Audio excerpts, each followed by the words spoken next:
Hello Andarki, welcome to Tara IAS, Think IAS, Think Tara. Na peru Vaishnavi and I welcome you all to the Hindu analysis session for 18th of December 2025. So let's start the discussion without any further delay.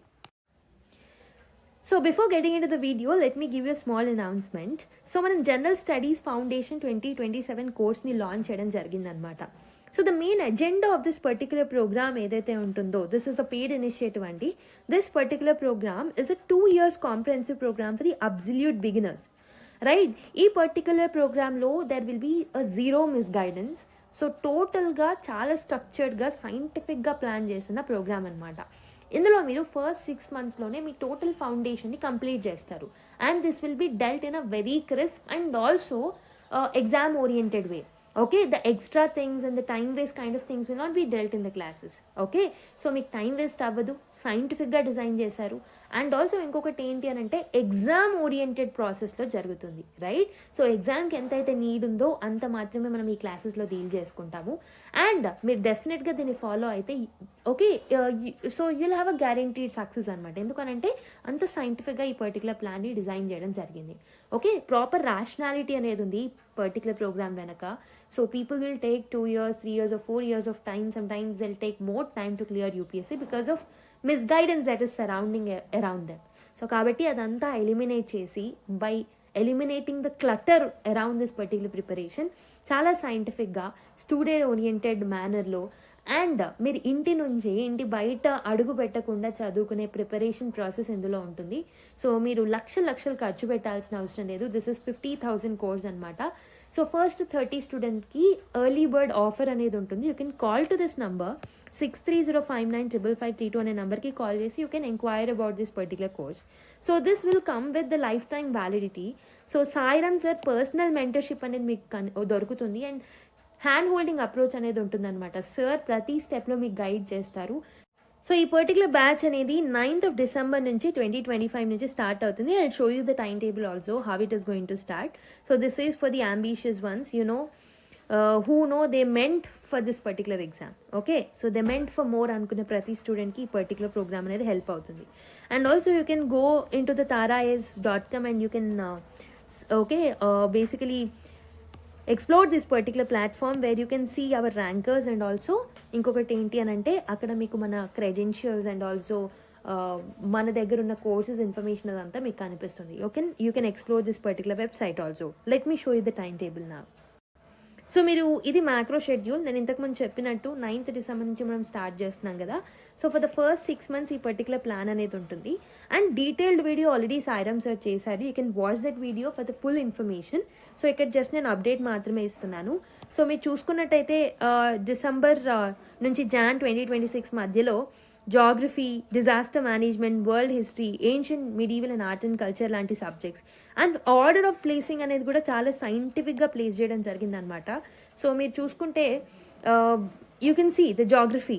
So geography related aspects అర్థమైనప్పుడు, history related aspects అయినప్పుడు we can interlink many other subjects అనమాట. So for example world history concepts అనేవి they are very much helpful for us to understand the IR, right? So it will helpful for the GS4 also. అలా మనకు సైంటిఫిక్గా place చేయడం జరిగింది. So కాబట్టి ఇక్కడ మీకు గైడెన్స్ అనేది దొరుకుతుంది. You can join this particular course if you want. For more information నేను ఆల్రెడీ నెంబర్ మెన్షన్ చేశాను కాబట్టి you can call and you can enquire about this particular course. Okay, so with this ఇంకొక చిన్న course announcement చూసేసి we can start the video. So వీడియోలోకి వెళ్ళే ముందు ఒక చిన్న అనౌన్స్మెంట్. మనం రీసెంట్గానే గరుడ అని జాగ్రఫీ మ్యాపింగ్ మాస్టరీ కోర్స్ని లాంచ్ చేశాము. So this particular course covers physical, political, environment and current affairs based mapping course అనమాట ఇది.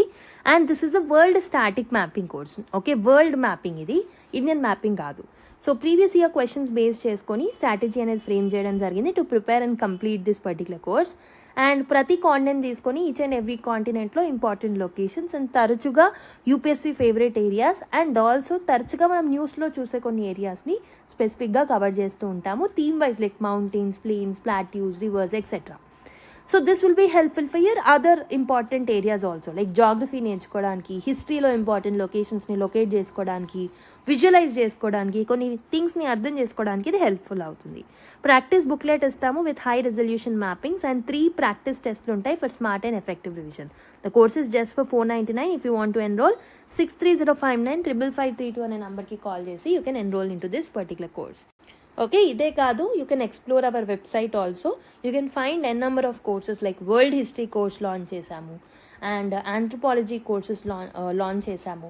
And other than that TGPSC related courses ఉన్నాయి, ఈపీపీఎస్సీ రిలేటెడ్ కోర్సెస్ ఉన్నాయి. అండ్ రీసెంట్గా ఫ్రీ ఇనిషియేటివ్ స్టార్ట్ చేశాము. So Venkat sir has started the economy course in the YouTube for free. So kindly subscribe to our channel, right? So and also Sairam sir మధ్యలో world history classes upload చేస్తారు. Daily బేసిస్లో anthropology answer writing కోర్సెస్ని upload చేస్తున్నారు. So మీరు ఒక్కసారి మా ఛానల్ని subscribe చేసుకోండి అండ్ మా వెబ్సైట్ని ఎక్స్ప్లోర్ చేయండి, మా యాప్ని ఎక్స్ప్లోర్ చేయండి. Definitely you will find something which is useful to you. Okay, so let's start the video without any further delay.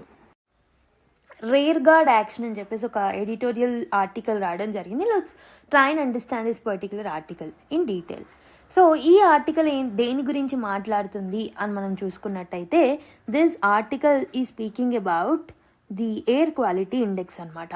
Okay, so air quality index and air quality issues ఏవైతే జరుగుతున్నాయో దాని గురించి ఈ particular article అనేది మాట్లాడడం జరుగుతుంది. So let's try to decode this particular article and try to understand from the exam point of view.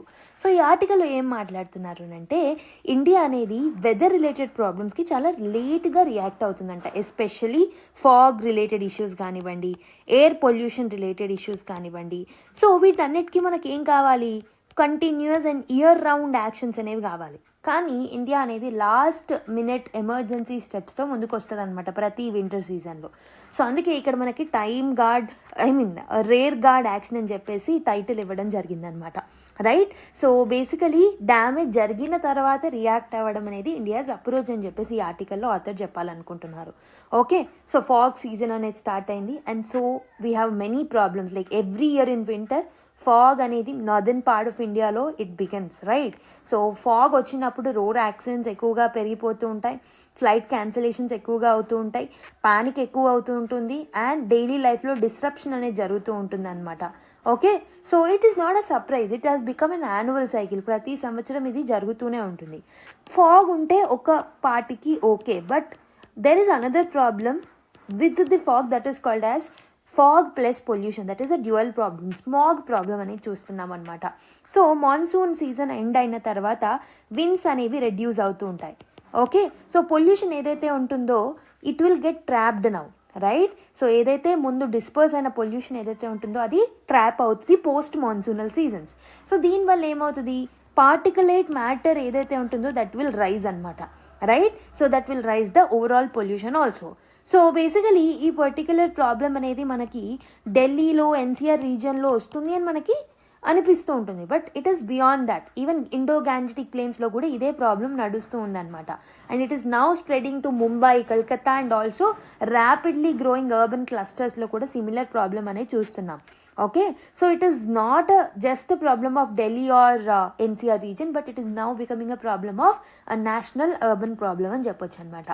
Okay, మరి ఈ ఫాగ్ అనేది ఈ పర్టికులర్ సిచ్యువేషన్ ఇంకా వర్షన్గా ఎలా మారుస్తుంది అని అంటే, సో ఫాగ్ వల్ల టెంపరేచర్ అనేది డ్రాప్ అవుతుంది, మాయిశ్చర్ అనేది ఎక్కువగా గ్రౌండ్ లెవెల్లో అక్యూములేట్ అవుతూ ఉంటుంది. ఈ మాయిశ్చర్ అనేది ఈజీగా పొల్యూషన్ని ట్రాప్ చేస్తూ ఉంటుంది అండ్ ఆల్సో పొల్యూటెడ్ పార్టికల్స్ అనేవి డిస్పర్స్ అవ్వకుండా ఆపేసి వాటిని ట్రాప్ చేసుకుంటూ ఉంటుంది అనమాట. సో దీనివల్ల ఏమవుతుంది? సో ఎయిర్ క్వాలిటీ అనేది షార్ప్గా డిక్రీజ్ అవుతుంది అనమాట, right? And air quality index అనేది ఆల్రెడీ బ్యాడ్ మనందరికీ తెలిసిందే, but fog condition is making it more and more worse. Normally మనం ఢిల్లీలో చూసుకుంటే ఢిల్లీలో AQI అనేది it will stay around 300 to 400 అనమాట. Okay, which is already very poor. But AQI అనేది ఫాగ్ సీజన్లో it rises above 400.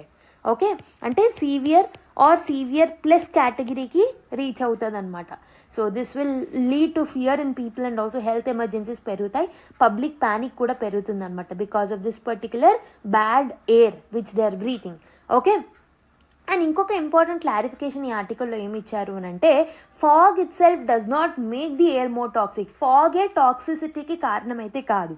Okay, already toxicity అనేది ఎయిర్లోనే ఉంది, ఫాగ్ వల్ల అది ఇంటెన్సిఫై అవుతుందన్నమాట. అంటే సో బేసికలీ పొల్యూషన్ అనేది ఆల్రెడీ ఉంటుంది, కానీ ఫాగ్ కూడా దాంతో జత అయినప్పుడు విజిబిలిటీ అనేది తగ్గిపోతుందన్నమాట. And it is leading to more and more accidents. Okay, if pollution is unchecked, accidents will be in rise అని చెప్పొచ్చు. And also overall human cost is very very high. So fog వల్ల around 25 to 30 people చనిపోతూ ఉంటారు. Road accidents అనేవి 59 people injure అయ్యారు ఉత్తరప్రదేశ్లో road యాక్సిడెంట్స్లో. Okay, the one of the worst incidents వచ్చేసి యమునా ఎక్స్ప్రెస్ వే మథురాలో జరిగింది. అండ్ మల్టిపుల్ వెహికల్స్ కొలిషన్స్ కూడా జరుగుతూ ఉంటాయి. Vehicles are getting fire, they are catching the fires. Okay, so that is leading the massive tragedies అని చెప్పొచ్చు. And also not only that, aviation sector మీద కూడా lot of impact అనేది ఉంటుందన్నమాట. So air travel అనేది ఫాగ్ వల్ల impact అయ్యే chances ఉంటుంది. So for example on a single day 228 ఫ్లైట్స్ని క్యాన్సిల్ చేయాల్సి వచ్చింది because of the fog itself. Okay, and మీరు ఎమర్జెన్సీ రెస్పాన్స్ చూసుకుంటే వెన్ ఎయిర్ క్వాలిటీ ఇండెక్స్ అనేది డ్రాస్టిక్గా పడిపోయినప్పుడు సో కొన్ని ఎమర్జెన్సీ రెస్ట్రిక్షన్స్ ఉంటాయి. వాటినే మనం ఏమంటాము, గ్రాప్ అంటాము, GRAP. సో దీంట్లో 4th edition, that is emergency restrictions ఏవైతే ఉన్నాయో వాటి ఆల్రెడీ ఢిల్లీలో ఇంపోజ్ చేయడం జరిగిందనమాట. దీంట్లో ఏమేమి ఉంటాయి అని అంటే, కన్స్ట్రక్షన్ యాక్టివిటీస్లో, డిమొలిషన్ యాక్టివిటీస్లో కొన్ని బ్యాన్స్ అనేవి ఉంటాయి. అండ్ ఆల్సో స్కూల్స్ అనేవి ఆన్లైన్ మోడ్లో జరగడం జరుగుతుంది. And also certain type of vehicles మీద కొన్ని రెస్ట్రిక్షన్స్ అనేవి ఉంటాయన్నమాట.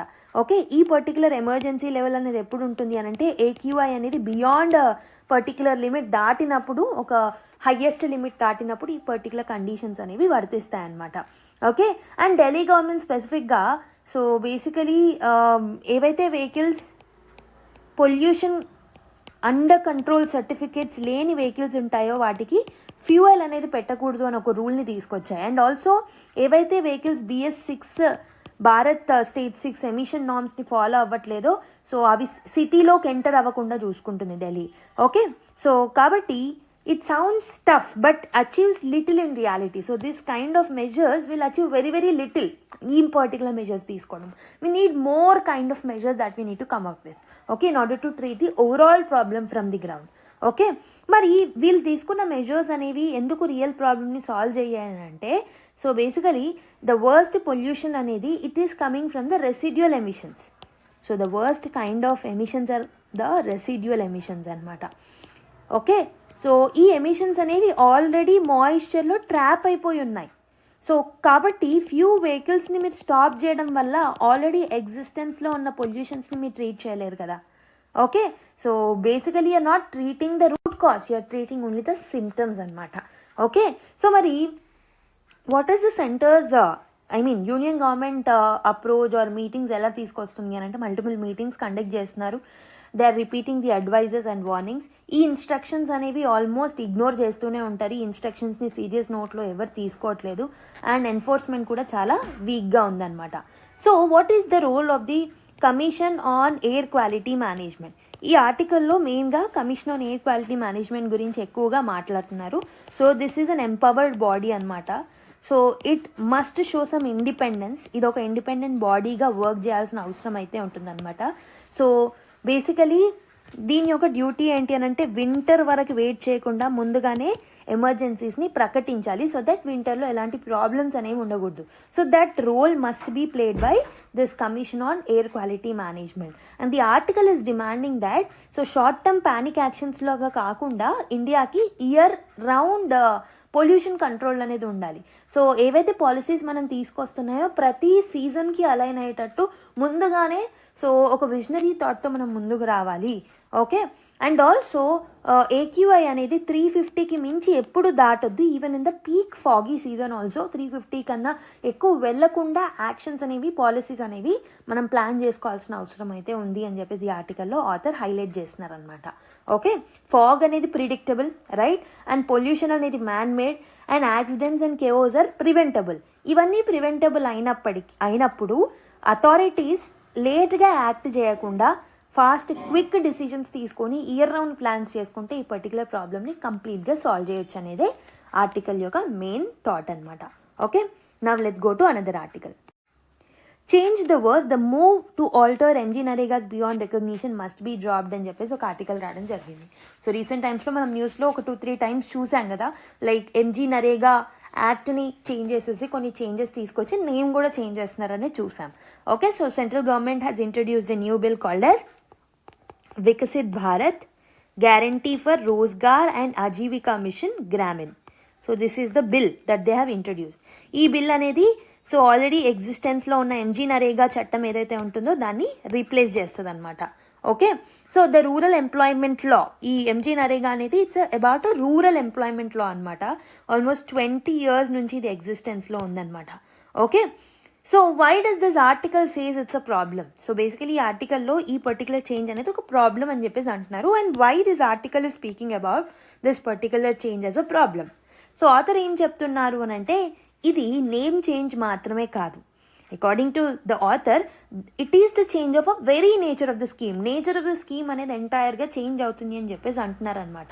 ఓకే, సో ఏదైతే ఎంజీ నరేగా ఏదైతే ఉద్దేశంతో ఎంజీ నరేగాని తీసుకొచ్చామో ఎంటైర్లీ ఆ ఉద్దేశం అనేది ఎరేజ్ అవుతుంది అని చెప్పేసి ఆథర్ యొక్క ఒపీనియన్ అనమాట under the new bill. Okay, so first important issue the author speaking about is issue of federalism.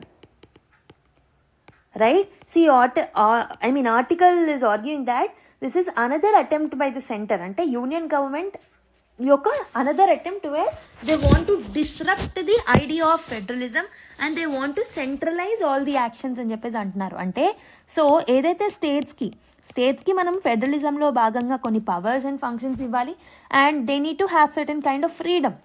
But ఇలాంటి చట్టాల ద్వారా సో సెంటర్ ఏం చేసుకుంటుంది అని అంటే స్టేట్ యొక్క పవర్స్ని లాగేస్తుంది అనమాట. సో డెసిజన్ మేకింగ్ అనేది సెంట్రలైజ్ అవుతుంది. సో ఎంజీ నరేగాలో ఏంటి అని అంటే స్టేట్స్కి మీనింగ్ఫుల్ రోల్ అనేది ఉండేదన్నమాట ఇంప్లిమెంటేషన్లో, ప్లానింగ్లో.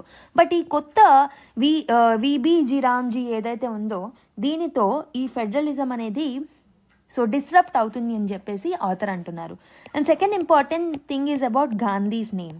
So article believes that, says that the only believable reason for removing Gandhi is ideological reason, right? So BJP అనేది RSS linked కాబట్టి హిస్టారికలీ మహాత్మా గాంధీ ఐడియాస్ని డిసగ్రీ చేస్తుంది కాబట్టి government doesn't want to consider the name of Mahatma Gandhi in the welfare scheme అని చెప్పేసి వాళ్ళు అంటున్నారు అనమాట. ఓకే, ఆథర్ అంటున్నారు. And what does Gandhi names symbolize here? MG NREGA అనేది it was connected to Gandhi's idea అనమాట. So Gandhiji always speaks about Gram Swaraj, అంటే స్ట్రాంగర్ విలేజెస్ ఉండాలి, లోకల్ సెల్ఫ్ గవర్నెన్స్ అనేది ఉండాలి, డెసిజన్ మేకింగ్ అనేది బాటమ్ అప్ అప్రోచ్లో ఉండాలి, not the top down approach అని చెప్పేసి గాంధీజీ గారు అంటారనమాట. సో కాబట్టి ఎంజీ నరేగా కూడా విలేజ్ లెవెల్ స్టెబిలిటీ గురించి తీసుకొచ్చిన rural employment guarantee scheme. So that's where ఈ పర్టికులర్ స్కీమ్కి ఆ నేమ్ ఇవ్వడం జరిగిందనమాట. But now changing the Gandhi's name breaks that particular connection from the name of Gandhi, right? And also కొత్త చట్టంలో union government is becoming the key decision maker, like so it is leading to centralisation of the bill అనమాట. So state గవర్నమెంట్స్కి and local బాడీస్కి ఉన్న power అనేది తగ్గిపోతుంది అనమాట. Okay, so this bill is against the democratic decentralisation అని చెప్పేసి author యొక్క ఒపీనియన్ అనమాట. And also they are claiming that number of working days ఏవైతే ఉన్నాయో వాటిని 100 నుంచి 125 డేస్కి చేస్తామంటున్నారు. కానీ so the author is questioning that actual data చూపించండి, ప్రస్తుతం ఉన్న 100 డేస్ని కూడా ప్రాపర్గా గ్యారెంటీడ్ వర్క్ అందరికీ ఏం దొరకట్లేదు. So merely increasing the days will not actually change the idea of this particular problem అని చెప్పేసి ఆథర్ అంటున్నారనమాట. రియాలిటీ చెక్ చూసుకుంటే కోవిడ్ ఇయర్లో ఆల్మోస్ట్ కోవిడ్ ఇయర్ అంటే ఏంటి 2020 to 2021. So this particular data షోడ్స్ దాట్ ఓన్లీ 9.5% హౌస్ హోల్డ్స్ ఎవరైతే ఉన్నారో వాళ్ళకి మాత్రమే 100 days ఆఫ్ వర్క్స్ వచ్చాయన్నమాట. ఓకే, సో దట్ టు లాక్డౌన్లో వేరే జాబ్స్ లేవు కాబట్టి 9.5% రావడం జరిగిందనమాట. And even in the recent years only 7% of the హౌస్ హోల్డ్స్కి 100 days ఆఫ్ ఎంప్లాయ్మెంట్ అనేది వచ్చింది. So article is questioning that so what's the point of promising 125 days?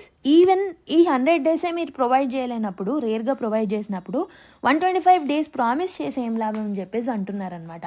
And also another important point is funding ప్యాటర్న్ని change చేసేసారు. So this is a major shift. Okay. So centre used to pay 100% of unskilled labour వేజెస్‌ని 100% centre ఇచ్చేది ఇంతకుముందు. But now the burden is shared with the states also. Okay. So states అనేవి financially burden అవ్వకుండా payments అనేవి more రిలయబుల్గా టైమ్లీగా జరగాలి అని అంటే సో ఆ బర్డెన్ అనేది సెంటర్ మీద ఉంటే ఓకే. బట్ ఇప్పుడు the burden is shared with the state అనమాట. That is another problem. So it will increase the burden of the states. Timely delivery of payments అనేవి ఉండకపోవచ్చు అనమాట. And also what changes are there in the new scheme అంటే so it is becoming a centrally sponsored scheme అనమాట. Funding అనేది generally 60% centre ఇస్తుంది, ఇప్పుడు 40% state ఇస్తుంది. ఇంతకుముందు ఏంటి అంటే 90% సెంటర్ ఇచ్చేది, దీన్ని కాస్త 60% సెంటర్గా మార్చారనమాట. Okay. So why is this particular new changes are dangerous for states అంటే స్టేట్స్ ఆల్రెడీ ఫినాన్షియల్ ఇష్యూస్లో ఫైనాన్షియల్ స్ట్రెస్తో బాధపడుతున్నాయి. జిఎస్టీ రీస్ట్రక్చరింగ్ వల్ల స్టేట్ రెవెన్యూస్ అనేవి స్టేట్స్ కోల్పోయాయి. అండ్ ఆల్సో నార్మల్గా వెల్ఫేర్ స్కీమ్స్ని రన్ చేయడానికి, బేసిక్ శాలరీస్ని పే చేయడానికి కూడా స్టేట్స్ అనేవి కొన్ని స్టేట్స్ స్ట్రగుల్ అవుతున్నాయి. ఓకే. కాబట్టి adding this 40% extra burden on the state will create a lot of problem అని చెప్పేసి ఆథర్ అంటున్నారనమాట. అండ్ దాంతోపాటు it will have an impact on the rural wages also. So MG NREGA అనేది it need to increase the rural wages and also వర్కర్స్కి bargaining power ఉండాలి labour మార్కెట్లో. కానీ state యొక్క పార్టిసిపేషన్ని పవర్ని తగ్గించడం వల్ల వేజెస్ అనేవి they may stagnate or fall, ఇంకా తగ్గే ఛాన్సెస్ అనేవి ఉన్నాయన్నమాట. రూరల్ వర్కర్స్ యొక్క సెక్యూరిటీ ఏదైతే ఉంటుందో వాళ్ళు లూజ్ అయ్యే ఛాన్సెస్ అనేవి ఉన్నాయి. అండ్ ఆల్సో ఈ ఆర్టికల్ ఏం మాట్లాడుతున్నారు అని అంటే డైరెక్ట్ క్యాష్ ట్రాన్స్ఫర్ స్కీమ్స్ ఏవైతే ఉన్నాయో so direct cash transfer schemes ఏవైతే ఉన్నాయో పొలిటికల్గా ఇవి చాలా అట్రాక్టివ్గా ఉంటాయి, రైట్? సో కాబట్టి government is preferring schemes that give money directly without work. అంటే సో ఎంజీ నరేగాలోనేమో వర్క్ ప్రొవైడ్ చేసి దానికి పేమెంట్ ఇస్తున్నారు. కొన్ని స్కీమ్స్ ఎలా ఉంటాయి, వర్క్ లేకముందే పేమెంట్స్ అనేవి ఇస్తూ ఉంటారు. సో ఇక్కడ పొలిటికలీ పీపుల్ని అట్రాక్ట్ చేయడానికి so what is the government doing is they are shifting the burden of these kind of MG NREGA schemes to the state. And also ఏవైతే పొలిటికలీ అట్రాక్టివ్ స్కీమ్స్ ఉంటాయో direct money transfer schemes వాటిని ఎక్కువగా interest చూపిస్తుంది అని చెప్పేసి అంటున్నారనమాట. And also most serious concern is between the demand versus supply. So this is the core criticism that is mention in the article. MG NREGA అనేది it is a demand driven scheme. అంటే ఒకవేళ ఒక పర్సన్కి work కావాలి అని అంటే గవర్నమెంట్కి demand చేయొచ్చు that to provide the work. But now దాన్ని సప్లై డ్రివెన్ స్కీమ్ కింద మార్చేశారంటే సో సెంటరే డిసైడ్ చేస్తుంది ఎవరు పని చేయాలి, ఎంతకి పని చేయాలి, ఎంతసేపు పని చేయాలి అనేది. అంటే work is capped in advance అనమాట. ఇక్కడ లీగల్ గ్యారంటీ ఆఫ్ ఎంప్లాయ్మెంట్ అనేది ఉండదు. And also another major changes, ఒకవేళ ఒక పర్టికులర్ స్పెండింగ్ అనేది ఒక లిమిట్ని దాటితే, అంటే ఇంతకుముందు సో సెంటర్ ఇచ్చిన ఫండింగ్లో లిమిట్ అనేది దాటినప్పుడు సెంటర్ ఎక్స్ట్రా ఫండింగ్ అనేది ఇచ్చేది, ఎక్స్ట్రా పే అనేది ఇచ్చేది. బట్ ఆ ప్రొవిజన్ని కూడా ఎరేజ్ చేసేసారు. సో అందుకే కొన్ని states like Tamil Nadu and Kerala are opposing this particular bill అనమాట. సో ఎందుకంటే స్టేట్ యొక్క అథారిటీ అండ్ ఫెడరల్ ప్రిన్సిపల్స్ ఏవైతే ఉన్నాయో అవన్నీ అండర్మైన్ అవుతున్నాయి అనమాట. Okay. So the bill includes a rule to ensure employment does not clash with sowing or harvesting season. That is a good idea. So basically harvesting సీజన్స్లో or sowing సీజన్స్లో already agriculture work ఉంటుంది కాబట్టి ఆ టైంలో MG NREGA scheme అనేది clash అవ్వకుండా చూసుకుంటామని చెప్పేసి ఈ పర్టికులర్ బిల్లో చెప్పారు. This is a very sensible idea అని చెప్పేసి అప్రిషియేట్ కూడా చేస్తున్నారు author. But it could have been adding to existing MG NREGA కదా. సో ఆల్రెడీ ఎగ్జిస్టెన్స్లో ఉన్న ఎంజీ నరేగాకి యాడ్ చేస్తే సరిపోతుంది కదా, ఎంటైర్ లాని ఎలిమినేట్ చేసే బదులు. Okay. So the rural development minister ఏం చెప్తున్నారు, ఈ న్యూ లా ఏదైతే ఉంటుందో ఈ పర్టికులర్ న్యూ లా అనేది గాంధీయన్ వాల్యూస్ని, రామరాజ్య కాన్సెప్ట్ని ఆల్రెడీ ఫాలో అవుతుంది అని చెప్తున్నారు. కానీ ఆర్టికల్లో ఆథర్ ఏమంటున్నారు, Ram Rajya is all about good governance. అంటే లోకల్ ఇన్స్టిట్యూషన్ స్ట్రాంగ్గా ఉండాలి, గ్రాస్ రూట్ డెమోక్రసీ అనేది స్ట్రాంగ్గా ఉండాలి, డీసెంట్రలైజేషన్ ఆఫ్ పవర్ ఉండాలి. కానీ ఈ కొత్త చట్టం ద్వారా మీరు ఏం చేస్తున్నారు, ఈ రామరాజ్య కాన్సెప్ట్లో ఉన్న సో గ్రాస్ రూట్ డెమోక్రసీని ఎరేజ్ చేస్తున్నారు, ఫెడరలిజంని ఎక్స్క్లూడ్ చేస్తున్నారు, లోకల్ ఇన్స్టిట్యూషన్స్ యొక్క పవర్స్ని డిక్రీజ్ చేస్తున్నారు. And also you are centralizing the power. So all of this are against the concept of Ramrajya అని చెప్పేసి the final message is given by the author అనమాట. I hope you have understood. Next article, the changing patterns of Indian students migration అని చెప్పేసి ఒక article రాయడం జరిగింది. ఈ ఆర్టికల్లో రీసెంట్ టైమ్స్లో స్టూడెంట్స్ ఎవరైతే అబ్రాడ్కి వెళ్తున్నారో దాంట్లో ఎందుకు ఇంక్రీజ్ ఇన్ ట్రెండ్ చూస్తున్నాము, అండ్ ఆల్సో వాళ్ళు ఒక growth opportunity or career growth కోసం వెళ్తున్న వీళ్ళు అక్కడికి వెళ్ళి అండర్ ఎంప్లాయ్మెంట్లో, ఫినాన్షియల్ స్ట్రెస్లో అండ్ ఎక్స్‌ప్లాయిటేషన్స్లో ఎలా స్టక్ అవుతున్నారు and how it is turning in to all of this అనేది డిస్కస్ చేస్తున్నారు అనమాట. So let's try and understand this particular thing. Okay, so earlier ఏంటి అని అంటే, సో ఎర్లియర్ ఎవరైతే ఎలీట్ స్టూడెంట్స్ ఉంటారో వాళ్ళు మాత్రమే అబ్రాడ్కి వెళ్ళేవాళ్ళు. Mostly they used to study in top universities అనమాట, right? And also most of the times they used to study through scholarships or full funding. Okay, either elite students top యూనివర్సిటీస్లో వెళ్ళేవారు, లేదా scholarships ద్వారా top యూనివర్సిటీస్కి కొంతమంది వెళ్ళేవారు. But now the trend has changed. A much large number of students అనేవాళ్ళు చాలామంది అబ్రాడ్కి వెళ్ళిపోతున్నారు. మోస్ట్లీ సెల్ఫ్ ఫినాన్స్ ద్వారా అబ్రాడ్కి వెళ్తున్నారు అనమాట. మిడిల్ క్లాస్ ఫ్యామిలీస్ ఎవరైతే ఉన్నారో వాళ్ళ లైఫ్ లాంగ్ సేవింగ్స్ని ఖర్చు పెట్టి they are taking even loans to send their children abroad. Okay, so their hope is వాళ్ళకి అక్కడికి వెళ్తే బెటర్ జాబ్స్ వస్తాయి, వాళ్ళ స్టేటస్ అనేది ఇంప్రూవ్ అవుతుంది అండ్ సోషల్ మొబిలిటీ ఉంటుంది అని ఆలోచించి అలా పంపిస్తున్నారు. Okay, but the author is telling that it okay ఇంతకుముందు ఉన్న ప్యాటర్న్ అంతా చేంజ్ అయిపోయి ఇలా మారిపోయింది అని చెప్పేసి అంటున్నారంట. అంటే ఇంతకుముందు ఎలీట్ కాన్సెప్ట్గా ఉండే ఈ particular migration now it is totally becoming a middle class driven approach అనమాట. Okay, how big is the migration అనే దానికి ఒక డేటా కూడా ఇక్కడ మనకు మెన్షన్ చేయడం జరిగింది. సో గవర్నమెంట్ డేటా ఏం చెప్తుంది అని అంటే 13.2 lakh ఇండియన్ స్టూడెంట్స్ 2023లో అబ్రాడ్కి వెళ్ళారు. 2024కి వచ్చేసరికి 13.35 lakh people. And also 2025, so December ఇంకా పూర్తి అవ్వలేదు, but it is expected to reach almost 13.8 lakh. అంటే మీరు you can see the increase in trend of the number of people going abroad. And most probably ఒక 70+ కంట్రీస్ని destination కంట్రీస్గా choose చేసుకుంటూ ఉన్నారనమాట. So this tells that student migration అనేది చాలా large స్కేల్లో జరుగుతుంది and it is growing also. Okay, and it is now a structural trend and not a niche choice అని చెప్పేసి చెప్పొచ్చు. So where do Indian students go? Main destinations వచ్చేసి USA and Canada అనమాట. 40% of the students ఎవరైతే ఉన్నారో they are going to USA and Canada, and then they are going to UK, Australia and Germany also. And India is now one of the biggest senders of international students globally. అంటే international స్టూడెంట్స్ని ఎవరైతే globally పంపిస్తున్నారో దాంట్లో top పొజిషన్లో India ఉందన్నమాట. So దీనివల్ల students are now recognised officially as a part of India's diaspora. Okay, and also parliament కూడా స్టూడెంట్స్ని ఒక డయాస్పోరా కేటగిరీగా కన్సిడర్ చేస్తుందన్నమాట రీసెంట్ టైమ్స్లో. ఓకే, మరి is it really a democratisation of education? So elite people వెళ్ళే ఈ పర్టికులర్ అప్రోచ్ అంతా మిడిల్ క్లాస్ పీపుల్కి ట్రెండ్ అనేది మారిపోయింది కదా. So is it is democratisation అంటే యాక్సెసిబిలిటీ పెరిగింది కాబట్టి దీన్ని మనము డెమోక్రటైజేషన్ ఆఫ్ ఎడ్యుకేషన్ అని అనొచ్చా అని చెప్పేసి ఆథర్ చెప్తున్నారు.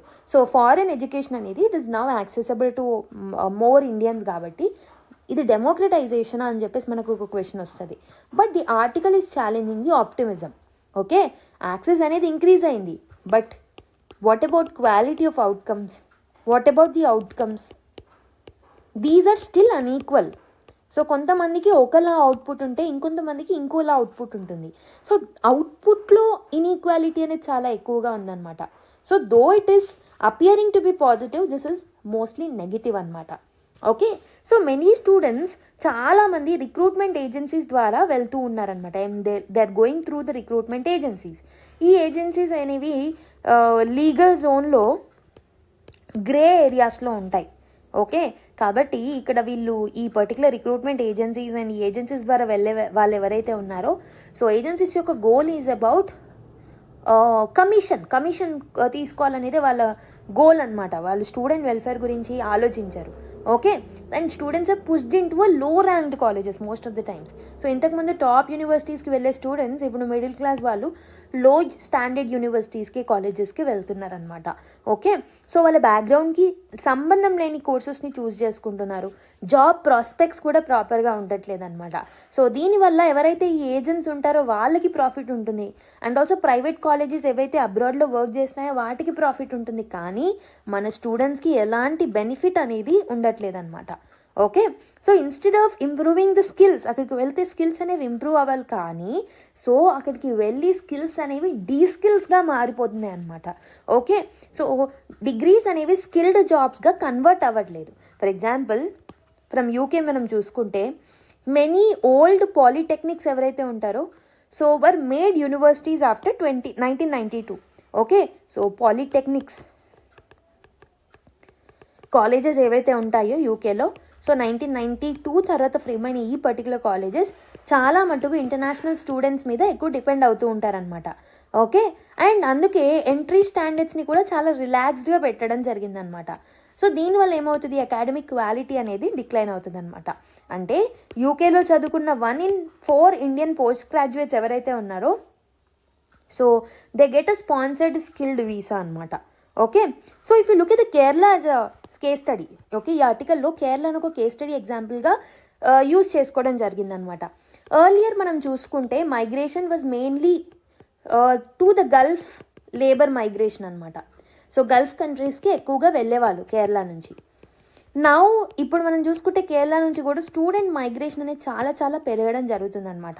సో కేరళ యొక్క మైగ్రేషన్ సర్వే డేటా చూసుకుంటే స్టూడెంట్స్ ఎవరైతే అబ్రాడ్కి వెళ్తున్నారో they have doubled in the last 5 years అని చెప్పొచ్చు. 2018లో జస్ట్ 1.29 lakh పీపుల్ కేరళ నుంచి వెళ్తుంటే ఇప్పుడు 2.5 lakh people are going from Kerala to abroad అనమాట. ఓకే, ఆల్మోస్ట్ డబుల్ అయ్యారు అని చెప్పొచ్చు.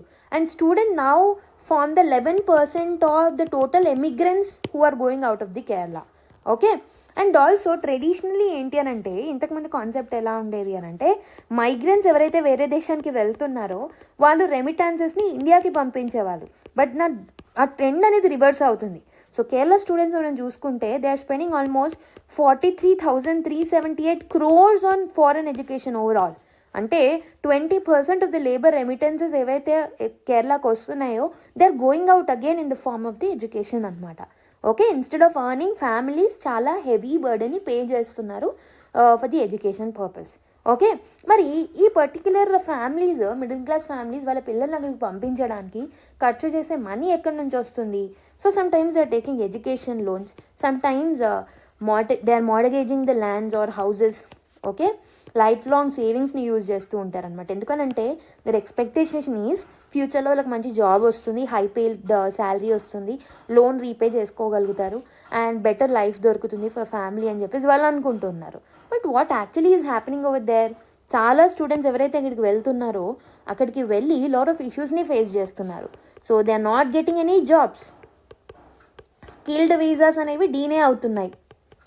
ఓకే, అండ్ ఆల్సో ఒకవేళ జాబ్ వచ్చినా చాలా లో వేజ్కి అండ్ అన్స్కిల్డ్ వర్క్ని చేస్తూ ఉన్నారనమాట. ఓకే, సమ్ టైమ్స్ డెట్ ఎక్కువగా పెరిగిపోయినప్పుడు they are returning the home back. So దీన్నే మనం ఏమంటాము అంటే రివర్స్ రెమిటాన్సెస్. సో మనకి వచ్చే మనీ ఇప్పుడు మళ్ళీ మనం తిరిగి ఆ దేశాలకు పంపిస్తున్నాం అనమాట. అంటే Indian families are subsidizing the foreign economies, money is flowing from India to the rich countries అనమాట. దీన్నే రివర్స్ రెమిటాన్సెస్ అని చెప్పేసి ఎకానమిస్ట్ అంటూ ఉన్నారు.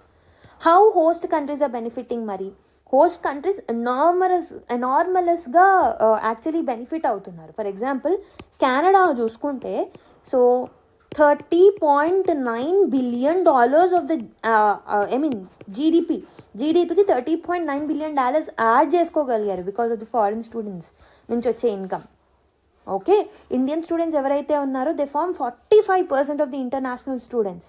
అండ్ యూఎస్ఏలో చూసుకుంటే 4 lakh ఇండియన్ స్టూడెంట్స్ ఉన్నారు. ఆల్మోస్ట్ ఈ 4 లక్షల ఇండియన్ స్టూడెంట్స్ ఎవరైతే ఉన్నారో $7 to 8 billion అక్కడ ఖర్చు పెడుతున్నారు ఒక సంవత్సరానికి. అంటే ఇక్కడ students they are funding the universities, అక్కడ ఉన్న లోకల్ ఎకనామీస్ని మనం ఇండైరెక్ట్గా సపోర్ట్ చేస్తున్నాం. అండ్ అక్కడ ఉండి అక్కడ రెంట్ పే చేస్తున్నారు, అక్కడ ఫీజు కడుతున్నారు, అక్కడ ట్రాన్స్పోర్టేషన్కి పే చేస్తున్నారు, ఫుడ్కి పే చేస్తున్నారు. అంటే రెమిటాన్సెస్ అనేవి అక్కడ నుంచి ఇక్కడికి రాకుండా రివర్స్లో ఫ్యామిలీస్ అక్కడ స్పెండ్ చేస్తున్నాయి అన్నమాట. ఓకే, అండ్ ఆల్సో స్టూడెంట్స్ ఎవరైతే అక్కడికి ఉంటున్నారో మనీ పే చేస్తున్నారు కదా, మరి పీస్ఫుల్గా బ్రతుకుతున్నారా అంటే most of the times they are living in a very harsh conditions అనమాట. సో ఒక్కొక్క student 40 to 50 lakh expenses. Okay, so 40 to 50 lakh rupees ఎక్స్పెన్సెస్ని ఫేస్ చేస్తున్నారు. రెంట్స్ అనేవి పెరుగుతున్నాయి, వర్క్ హవర్స్ని లిమిట్ చేస్తున్నారు. యూకేలో లిమిట్ చేశారు రీసెంట్ టైమ్స్లో, ట్రంప్ వచ్చాక యూఎస్ఏలో కూడా. అండ్ ఆల్సో వీసా రెస్ట్రిక్షన్స్ ఉన్నాయి, example USA. Okay, and also skilled jobs అనేవి ఎక్కువగా లేవు యూఎస్ఏ, యూకే, ఆస్ట్రేలియా ఎక్కడ మీరు చూసుకున్నా. అందుకే వాళ్ళు రెస్టారెంట్స్లో, వేర్ హౌజెస్లో, కేర్ వర్క్లో పనిచేయాల్సి వస్తుంది. సో మరి తిరిగి వచ్చేసేయచ్చు కదా అని అంటే rarely people will come back. ఎందుకనంటే they need to pay back their loan, they need to pay back their interest కాబట్టి, రైట్? సో సమ్టైమ్స్ ఇల్లీగల్గా పనిచేయాల్సి వస్తుంది, మల్టిపుల్ జాబ్స్ని చేయాల్సి వస్తుంది అక్కడ లీగల్ కాకుండా. ఎక్స్ప్లాయిటేషన్ని ఫేస్ చేస్తున్నారు, రేసిజంని ఫేస్ చేస్తున్నారు, ఇన్సెక్యూరిటీస్ని ఫేస్ చేస్తున్నారు అక్కడికి వెళ్ళిన స్టూడెంట్స్. అండ్ వీసా రూల్స్ కూడా చాలా వర్సన్ అయ్యాయి. Okay, they have become very very vulnerable. లో ర్యాంక్డ్ కాలేజెస్లో ప్లేస్ అవ్వడం వల్ల సో ప్లేస్మెంట్ సపోర్ట్ కూడా వాళ్ళకి ప్రాపర్గా దొరకట్లేదన్నమాట. సో పోస్ట్ స్టడీ అంటే స్టడీ అయిపోయిన తర్వాత సో ఈవినింగ్ అవర్స్లో అలా వర్క్ ఆప్షన్స్ని కూడా అక్కడున్న గవర్నమెంట్స్ వీళ్ళకి ఇవ్వట్లేదన్నమాట. They are treating it as a illegal thing. So why do students still go? మరి ఇవన్నీ జరుగుతున్నా ఇంకా ఎందుకు వెళ్తున్నారు? ఎందుకు అని అంటే the first important thing is within India మనం చూసుకుంటే first important problem that India is facing is poor quality education. ఇండియాలో క్వాలిటీ ఎడ్యుకేషన్ లేకపోవడం వల్ల వాళ్ళు అక్కడికి వెళ్ళాల్సి వస్తుంది. ఒకవేళ ప్రాపర్గా చదువుకొని జాబ్ తెచ్చుకోవాలనుకున్నా so matching with their skills వాళ్ళకి ప్రాపర్గా ఇన్కమ్ సపోర్ట్ జాబ్స్ అనేవి రావట్లేదు. అంటే వెల్ పేయింగ్ జాబ్స్ అనేవి ఇండియాలో లేవు, అందుకే వెళ్ళాల్సి వస్తుంది అనమాట. Okay, but this is not a full answer, this is a partially answer. Okay, and ఎందుకు అని అంటే some times people will go western universities అనేవి ఆఫ్షోర్ క్యాంపసెస్ని చీప్గా ప్రొవైడ్ చేసినాయి అని వెళ్తూ ఉంటారు. దుబాయ్కి, సింగపూర్ లాంటి వాటికి వెళ్తుంటారు. And Indian students especially USA, Canada, UK లాంటి ప్లేసెస్కి కూడా వెళ్తూ ఉంటారనమాట. ద డీపర్ రీజన్ ఏంటి అని అంటే foreign education is not just about degrees, it is also about పర్మనెంట్గా అక్కడ రెసిడెన్సీ పొందొచ్చు, సోషల్ స్టేటస్ పెరుగుతుంది అని ఆలోచిస్తారు. థర్డ్ వరల్డ్ ఐడెంటిటీని ఎస్కేప్ అవ్వచ్చు అన్న ఒక ఉద్దేశంతో వెళ్తూ ఉంటారు. And they are actually dreaming about a very different life all together in abroad. ఇవన్నిటిని ఎక్స్పెక్ట్ చేసి వాళ్ళు ఫారెన్కి వెళ్ళడం కూడా జరుగుతుందన్నమాట. Okay, ironically students became a cheap labour force over there అని చెప్పొచ్చు.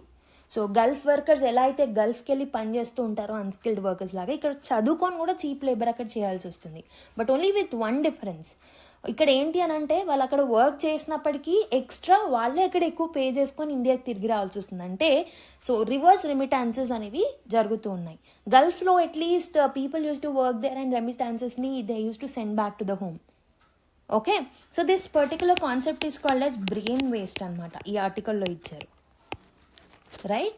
So instead of brain gain or even brain drain, the phenomena can be treated as brain waste, where skills are unused, degrees అనేవి జాబ్స్కి match అవ్వట్లేదు, human పొటెన్షియల్ని waste చేస్తున్నాం.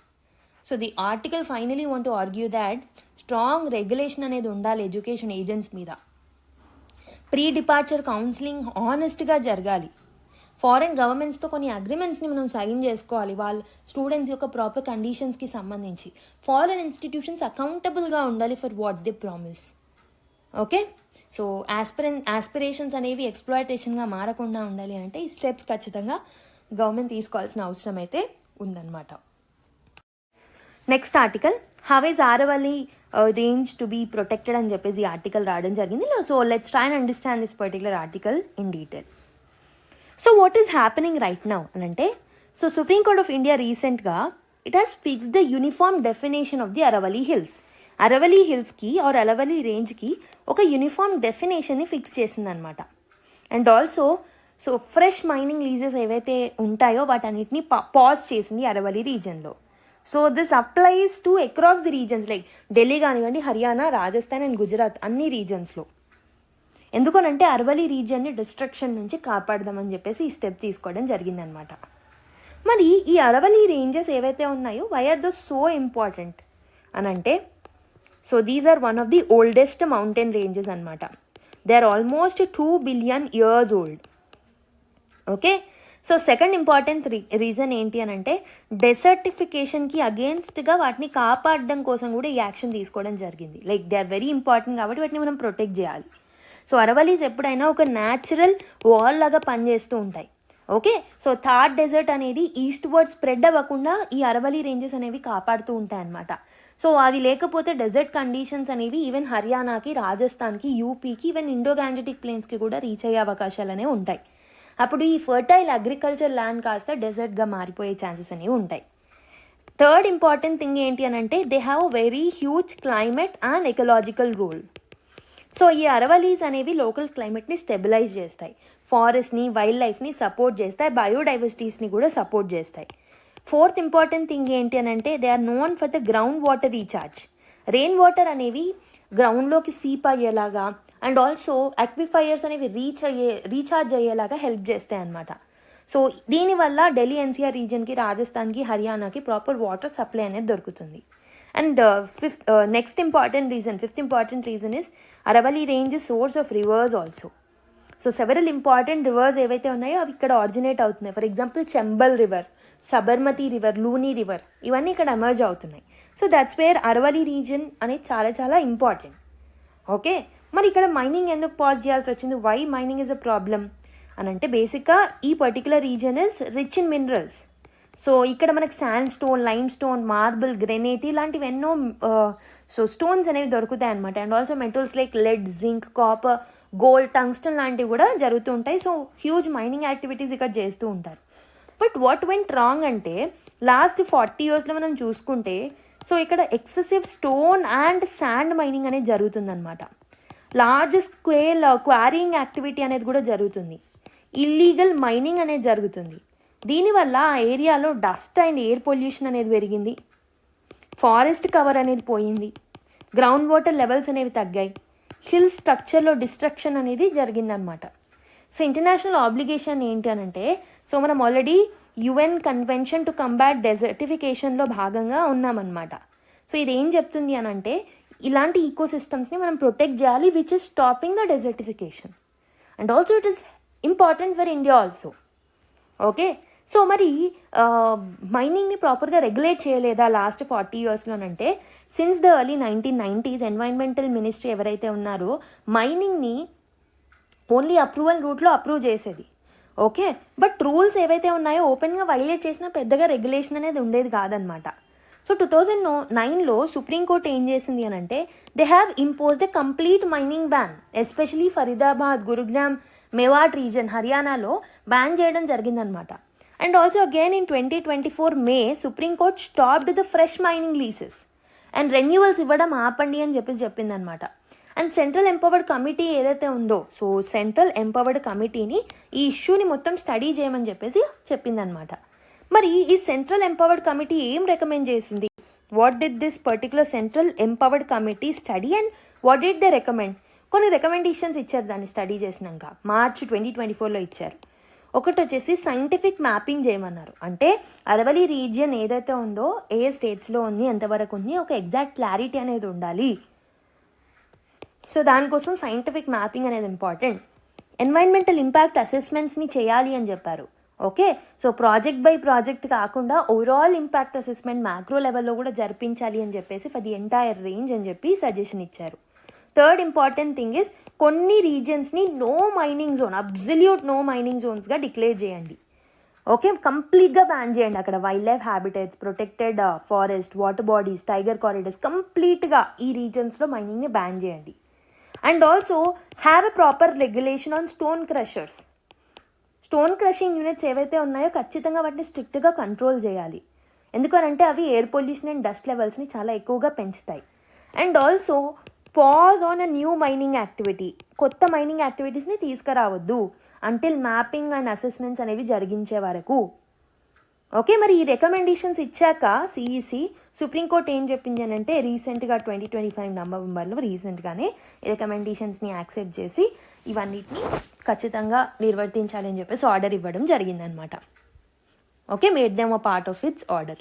So what is Aravalli green wall project? Green wall project of Aravalli ఏంటి అనేది కూడా మనకు తెలియాలి. So green wall project, so June 2025లో centre has launched this particular project. So ఈ పర్టికులర్ ప్రాజెక్ట్ కింద 5 kilometer బఫర్ జోన్ ఏదైతే అరవలి చుట్టుప్రక్కల ఉంటుందో దాన్ని అన్నింటినీ ఆ గ్రీన్ కవర్ని ఇంక్రీజ్ చేయాలనే ఒక ఆలోచనతో ఈ పర్టికులర్ గ్రీన్ వాల్ ప్రాజెక్ట్ని తీసుకొచ్చారు. ఈ ప్రాజెక్ట్ అనేది 29 districts అక్రాస్ 4 స్టేట్స్లో కవర్ చేస్తుంది అనమాట. దీని ద్వారా గోల్ ఏంటి అని అంటే 26 million hectares of degraded land ఏదైతే ఉంటుందో సో దాన్ని రీస్టోర్ చేయాలి by 2030. Okay, so this will act as a green barrier against the desertification లేకుండా మనం ఆపొచ్చు. ఓకే, సో మరి this is green world project that you have to remember for the prelims point of view. And మరి అరవలి ఒక definition అనేది మనకి ఎందుకు important, అరవలి అనేది ఏంటి అనే ఒక ప్రాపర్ డెఫినేషన్ అనేది ఎందుకు important? So different states different డెఫినేషన్స్ని యూజ్ చేస్తారు. అంటే అరవలి హిల్స్ యొక్క కవరేజ్ ఏంటి, అదేంటి అనే దానికి ఒక్కొక్క స్టేట్ ఒక్కొక్క ఇంటర్ప్రిటేషన్తో ముందుకుంటుందన్నమాట. Okay, even expert bodies like forest survey of India, state forest departments, so అన్ని డిఫరెంట్ క్రైటీరియాస్ని యూజ్ చేస్తున్నాయి, right? So FSI forest survey of India Aravalli హిల్స్ని స్లోప్ మోర్ దెన్ 3 degrees అని, అండ్ ఆల్సో దీంతో పాటు ఫూట్ హిల్ బఫర్ అనేది 100 meters దాకా ఉండాలి అని, వ్యాలీ విడ్త్ 500 meters ఉందని, ఎంక్లోజ్డ్ హిల్ ఏరియాస్ ఉన్నాయని, ఇలా ఒక డెఫినేషన్ ఒక క్రైటీరియా ఇచ్చింది. బట్ ఒక్కొక్క అథారిటీ ఒక్కొక్క డెఫినేషన్ ఇవ్వడం అనేది it created some confusion and it created some loop holes. మరి ఈ పర్టికులర్ ప్రాబ్లమ్ని సాల్వ్ చేయడానికి సుప్రీంకోర్టు అనేది ఒక కమిటీని ఫామ్ చేసిందనమాట. With environment ministry, forest survey of India, state forest departments ఉన్నాయి, geological survey of India, central empowered committees, వీటన్నిటినీ కలిపి ఒక సైంటిఫిక్ అండ్ యూనిఫామ్ డెఫినేషన్ని తీసుకురమ్మని చెప్పేసి ఒక కమిటీని ఫామ్ చేయడం జరిగిందనమాట. మరి ఈ పర్టికులర్ కమిటీ అనేది ఏదైనా డెఫినేషన్ని తీసుకొచ్చిందా అంటే yes, it was but. October 2025లో ఈ కమిటీ అనేది ఫైనల్ ఫైండింగ్స్ని సబ్మిట్ చేసింది. సో దీంట్లో భాగంగా ఈ ఫైండింగ్స్లో భాగంగా ఒక ఫైనల్ డెఫినేషన్ని సుప్రీంకోర్టు డిక్లేర్ చేయడం జరిగింది. So what constitutes the Aravalli hills అంటే only hills that are above 100 meters in height will be considered the part of the Aravalli range అనమాట. So this is the definition that the final thing that was accepted. But this became controversial. So the definition is too narrow అని చెప్పేసి ఏవైతే 100 meters కన్నా below ఉన్నాయో వీటిని mining చేసే అవకాశాలు ఉంటాయి అని, okay, continuity of the range అనేది డిస్టర్బ్ అవుతుంది అని చెప్పేసి చాలామంది క్రిటిసైజ్ చేయడం జరిగిందనమాట. బట్ గవర్నమెంట్ యొక్క కౌంటర్ ఆర్గ్యుమెంట్ ఏంటి అని అంటే స్లోప్ బేస్డ్ డెఫినేషన్స్ అనేవి అరవలి ఏరియాస్ని చాలా మట్టుకు ఎక్స్క్లూడ్ చేస్తాయి. ఈ 100 meter హైట్ రూల్ ఏదైతే ఉంటుందో చాలా మట్టుకు అరవలి రీజియన్లో ఉన్న ఏరియాని కవర్ చేస్తుంది కాబట్టి మేము దీన్ని తీసుకున్నామని ఒక రీజనింగ్ని ఇవ్వడం జరిగిందనమాట. మరి సుప్రీంకోర్టు ఇంకేమైనా డైరెక్షన్స్ ఇచ్చిందా దీనికి సంబంధించి అని అంటే the court ordered the creation of a management plan for sustainable mining.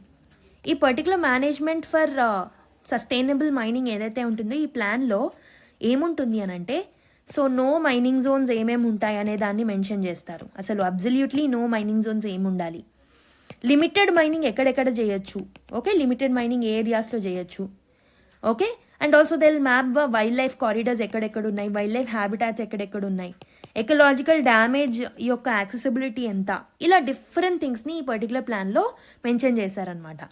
మరి సుప్రీంకోర్టు కంప్లీట్ బ్యాన్ ఆన్ మైనింగ్ని తీసుకొచ్చిందంటే no, because court told that complete ban ఏదైతే ఉంటుందో దీనివల్ల ఇల్లీగల్ మైనింగ్ అనేది జరిగే అవకాశాలు ఉంటాయి, శాండ్ మాఫియాస్ పెరుగుతాయి, వైలెన్స్ పెరుగుతుంది, అన్రెగ్యులేటెడ్ ఎక్స్ట్రాక్షన్ అనేది జరుగుతుంది, అందుకే కంప్లీట్ బ్యాన్ అనేది మేము వేయట్లేదు అని చెప్పేసి చెప్పింది. మరి court has choose the middle approach అనమాట, ఒక బ్యాలెన్స్డ్ ఆర్ క్యాలిబ్రేటెడ్ అప్రోచ్ని తీసుకొచ్చింది. ఏంటది?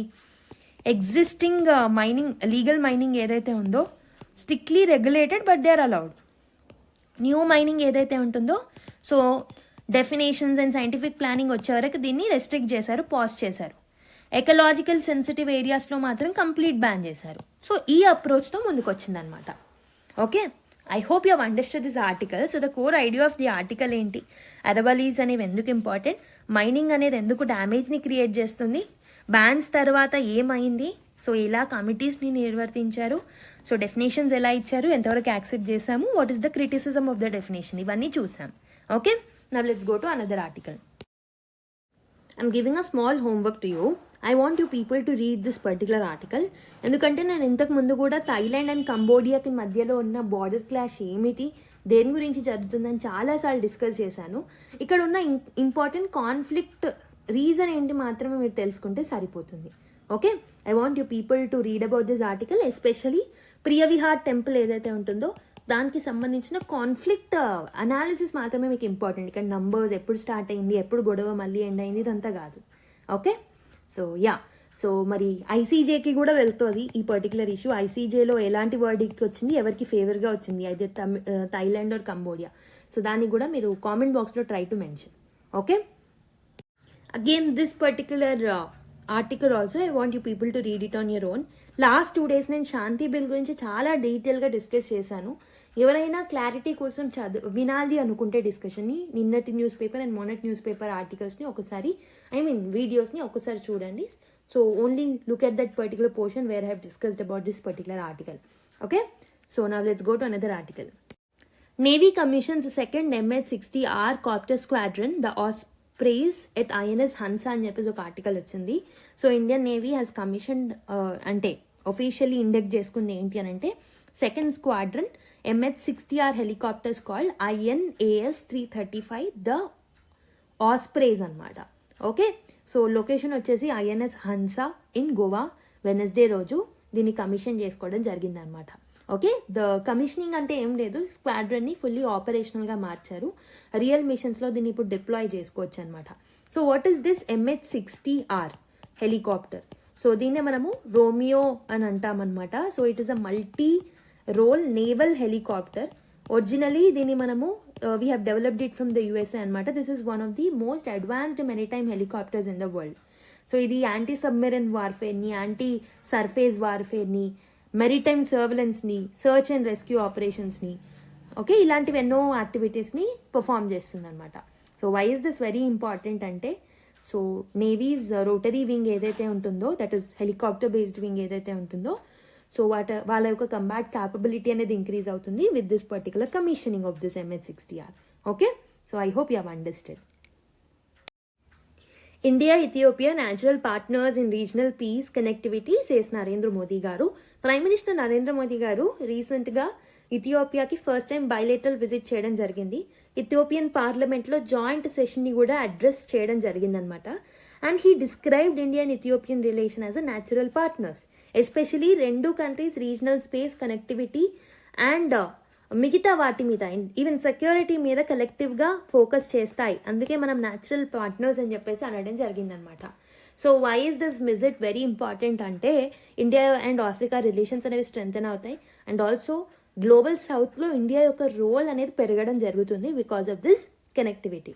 Okay, so both the countries are speaking about more just world, equal world and more peaceful world అనమాట. Okay, so and also PM Modi has highlighted a defense cooperation agreement. So ఎర్లియరే మనం sign చేసుకున్నాము. దీనివల్ల both the countries మధ్యలో ఉన్న cyber security, defence industries, joint research, capacity building, military cooperation అనేది పెరుగుతుందన్నమాట. Okay, why Ethiopia matters to India అంటే, this is one of the key country in the Ethiopia is one of the key countries in horn of Africa. So I want you people to comment it down. Horn of ఆఫ్రికాలో 4 countries ఉంటాయి total. Seed countries అని చెప్పేసి గుర్తుపెట్టుకుంటూ ఉంటారు అందులో.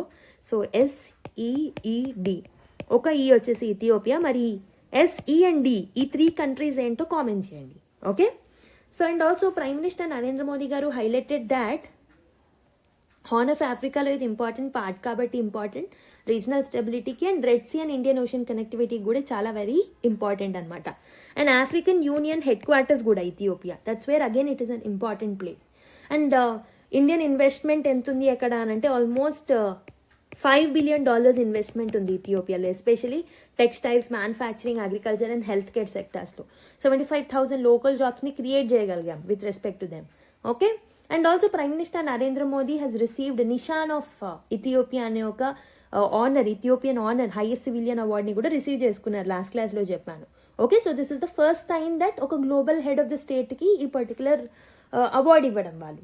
Okay, and ఇంకోటి ఏంటంటే India Africa పాలసీలో ఈ రిలేషన్ అనేది very very important. Global South అప్రోచ్లో సౌత్ కోఆపరేషన్లో కూడా వెరీ వెరీ ఇంపార్టెంట్ అనమాట. Right, I hope you have understood. Prasar Bharati drafts policy to monetise television and OTT content అని చెప్పేసి ఒక ఆర్టికల్ రావడం జరిగిందనమాట. సో ప్రసార్ భారతి అంటే ఏంటి? Prasar Bharati is India's government owned broadcaster అనమాట. ఓకే, సో రీసెంట్గా ఈ ప్రసార్ భారతి అనేది కంటెంట్ సిండికేషన్ పాలసీని డ్రాఫ్ట్ చేసింది ఫర్ 2025. సో పబ్లిక్ కన్సల్టేషన్ కోసం ఆన్లైన్లో దీన్ని అప్లోడ్ చేయడం జరిగిందనమాట.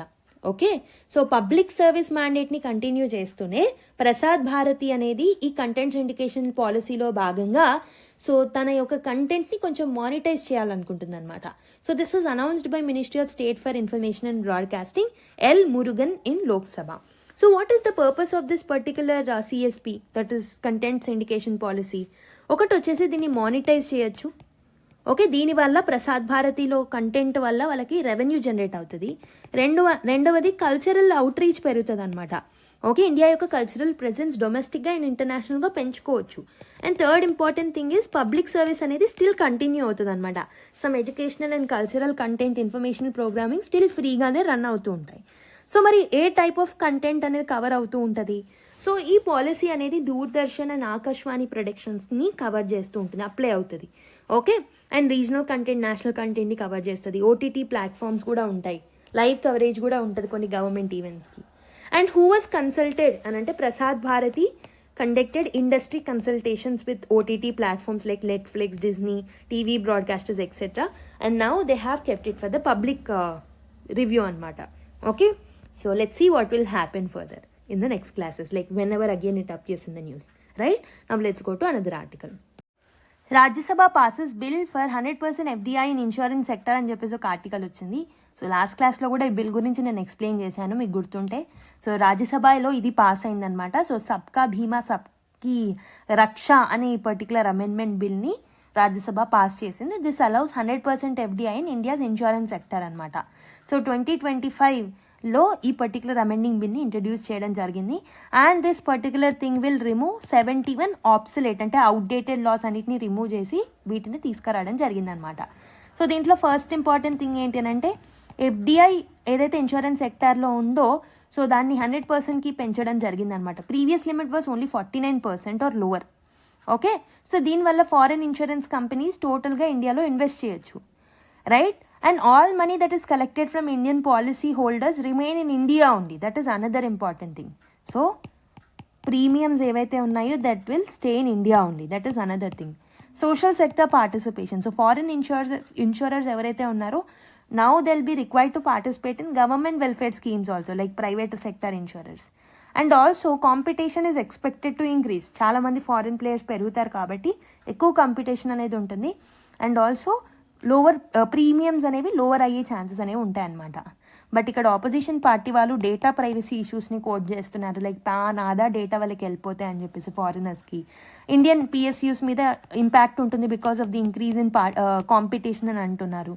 అండ్ ప్రాఫిట్ ఎక్స్ట్రాక్షన్ మీద ఎక్కువగా ఫారినర్స్ ఫోకస్ చేసే అవకాశాలు ఉంటాయి అని చెప్పేసి వాళ్ళు అంటున్నారు అనమాట. సో దీనికి ఒక స్క్రూటినీ అనేది ఉండాలి, ఒక కమిటీని నియమించండి అని చెప్పేసి వాళ్ళు కోరుతున్నారు, right? I hope you have understand. And also 79 outdated laws repeal అయ్యాయన్నాను కదా, అందులో ఇండియన్ సక్సెషన్ యాక్ట్ ఉంది, సివిల్ ప్రొసీజర్ కోడ్ ఉంది, general clauses act, Indian tramways act, okay, Bharat petroleum corporate limited act, ఇలా లాట్ ఆఫ్ యాక్ట్స్ అన్నిటిని repeal చేశారు. So నేను last క్లాస్లో సో ఈ 71 ఆబ్సొలేట్ లాస్ని తీసేస్తున్నారని చెప్పేసి సపరేట్గా చెప్పాను కదా, సో ఇందులో భాగంగానే అంట. So we got a clarity now. Okay, I hope you have understood. Anti-collision system installed on 2000 km of rail network, Vaishnav tells Lok Sabha అని చెప్పేసి ఒక ఆర్టికల్ వచ్చింది. సో దీంట్లో కవచ్ సిస్టమ్ గురించి మాట్లాడారు. సో కవచ్ సిస్టమ్ అనేది ఏంటో మనకు తెలియడానికి నేను ఈ ఆర్టికల్ పిక్ చేసుకున్నాను. So more than that is not required from this article. Kavach అంటే ఏంటో మీకు తెలియాలి. కవచ్ అంటే it's automatic train protection system అనమాట. So this is the ATP system, automatic train protection system. So train collisions and overspeeding అనేది జరగకుండా ఈ Kavach system అనేది హెల్ప్ చేస్తుంది. And this is a indigenously developed project. This will align with Atmanirbhar Bharat. Kavach అనేది human error ఏదైతే train ఆపరేషన్స్లో జరుగుతుందో దాన్ని reduce చేస్తుంది. అండ్ ఆటోమేటిక్గా బ్రేక్స్ అనేవి అప్లై అవుతాయి అనమాట. ఓకే, ఎప్పుడైనా డేంజర్ సిగ్నల్స్ని పాస్ అయినప్పుడు, స్పీడ్ లిమిట్స్ అనేవి వైలేట్ అయినప్పుడు, కొలిషన్ రిస్క్ అనేది డిటెక్ట్ అయినప్పుడు ఆటోమేటిక్గా బ్రేక్స్ అనేవి పనిచేస్తాయి.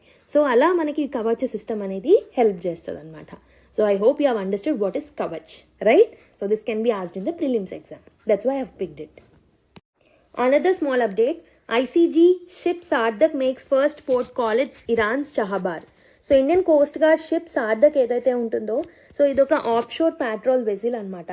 సో చాబార్ పోర్ట్కి ఎంటర్ అయింది December 16th.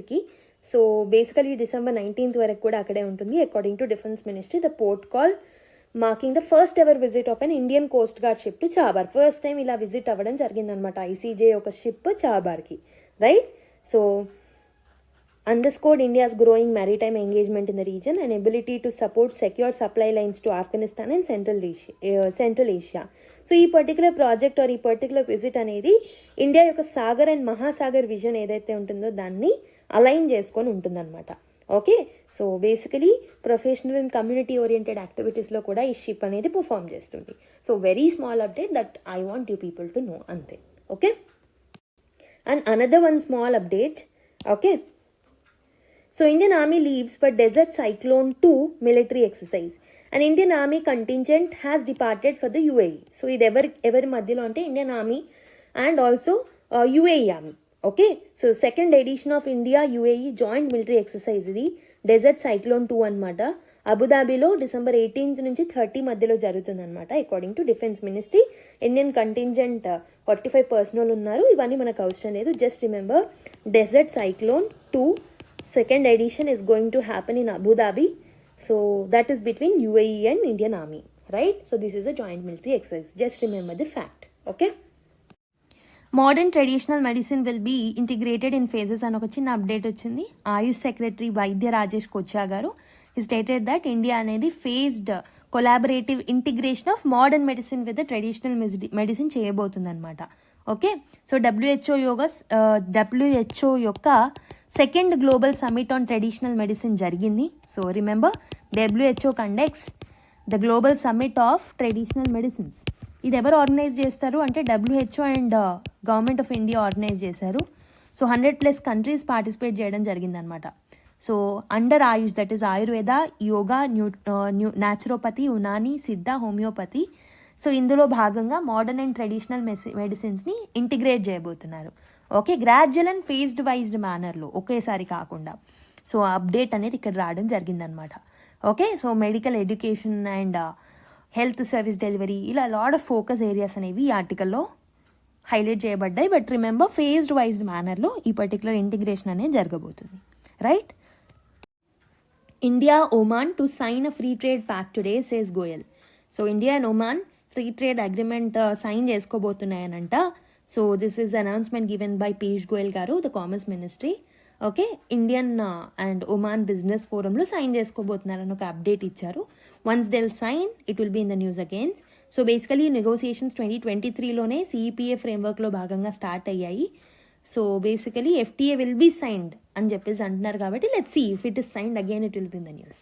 Okay, so Colebrook eyes India as ergonomics market అని చెప్పేసి ఒక ఆర్టికల్ వచ్చింది. So I thought I wanted to tell you what is this term means. Okay, ఈ టర్మ్ గురించి ఒకదానికే పిక్ చేసుకున్నాను ఈ ఆర్టికల్. ఎర్గనామిక్స్ అంటే ఏంటి అంటే, it means the science of designing the work, designing the tools, designing the furniture and designing the environments. So ఇవన్నీ ఎందుకు design చేస్తున్నారు? that will fit the human body and human mind so that people can work comfortably, safely and efficiently. అంటే so basically హ్యూమన్స్కి suit అయ్యే థింగ్స్ని make చేయడం అనమాట. So that humans adjust అవ్వకుండా ఈజీగా వాళ్ళ వర్క్ని పర్ఫామ్ చేసుకోగలుగుతారు. Okay, so for example designing a chair that will support your back, computer screen హైట్ని అడ్జస్ట్ చేసుకోవడం, మెషిన్ కంట్రోల్స్ని తీసుకురావడం, పోస్చర్ గైడ్ లైన్స్ని తీసుకురావడం, రైట్? ఇవన్నీ these are nothing but it's a part of ergonomics అనేవి ఫ్యాటిగ్ని, ఇంజురీస్ని, వీటన్నిటిని తగ్గిస్తుంది, ప్రొడక్టివిటీని పెంచుతుంది, and also it enhances comfort and safety also, right? I hope you have understood this term.